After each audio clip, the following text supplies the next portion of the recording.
नमस्कार, आपण पाहतात युगांतर महाराष्ट्र न्यूज. पाहूया आजचे काय ठळक घडामोडी. बातमी उल्हासनगर येथून आहे. उल्हासनगरमध्ये अनेक ठिकाणी रस्त्याची चाळण झाली आहे. ठिकठिकाणी खड्डे पडले आहेत.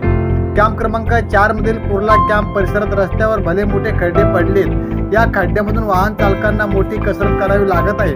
पावसात पाण्याचा अंदाज येत नसल्या कारणाने खड्ड्यात अनेक अपघात घडत आहेत. महापालिकेच्या निष्काळजीपणामुळे नागरिकांना मोठा मनस्ताप सहन करावा लागत आहे. उल्हासनगर महानगरपालिका खड्डे कधी बुजवणार असा प्रश्न आता उपस्थित केला जातोय. माझी मागणी आहे महानगरपालिकेकडून का हे खड्डे लवकरात लवकर हे करावे. अनेक वर्ष झाले असेच खड्डे आहेत. आम्हाला कमरेचा त्रास होतो. आमच्या गाड्यांना पैसे खर्च लागतात, गॅरेजमध्ये टाकायला लागते. तर आम्हाला त्रास होतच आहे. अजून गाडीचं काम निघतं आमच्या. किती वर्षापासून खड्ड्यात असे? हे आता पुष्कळ वर्ष झाले. कोण लक्ष देत नाही. इकडं नगरसेवक लक्ष देत नाही, कोण लक्ष देत नाही. पालिका प्रशासन लक्ष देत नाही. एवढं देत नाही इकडं. समजलं का? आमच्या गाडीचं काम निघतंय आणि आम्हाला त्रास होतो.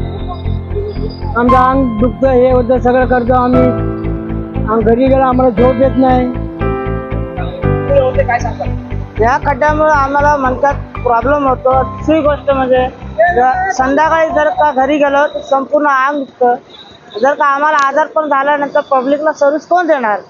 आज जर का रिक्षावाला जर का सर्व्हिस नाही व्यवस्थित, रोड जर का चांगला असला तर सर्व्हिस देणार. जर का रोडच चांगला नसला तर रिक्षावाला कसं सर्व्हिस देणार? कारण का हे नगरसेवकाचं, आमदारचं, खासदारांचं हे काम आहे बघायचं. जर का आमदार जर का खासदार जर का ह्या रस्त्याने जर गेले तर कसं त्याला त्रास नाही होणार का? होणारच ना. जर का पब्लिकला पण थोडं ध्यान द्यायलाच पाहिजे. आज जर का रिक्षावाला दिवसभर काम करू, संध्याकाळी घरी गेला तर अंग दुखतं, पाटण दुखते, म्हणतात गॅप येतो, त्याला कोण जबाबदार?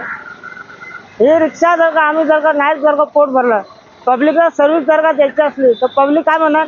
हे रिक्षावाले मुद्दाम खड्ड्यात पाडतात. आम्ही खड्डा स्वतःहून करतो का? नाही करत. कारण का रस्ता जर का चांगला असला पब्लिकला खुशी वाटते की बाबा आम्हाला एवढं सर्व्हिस चांगली भेटते रिक्षावाल्यांची.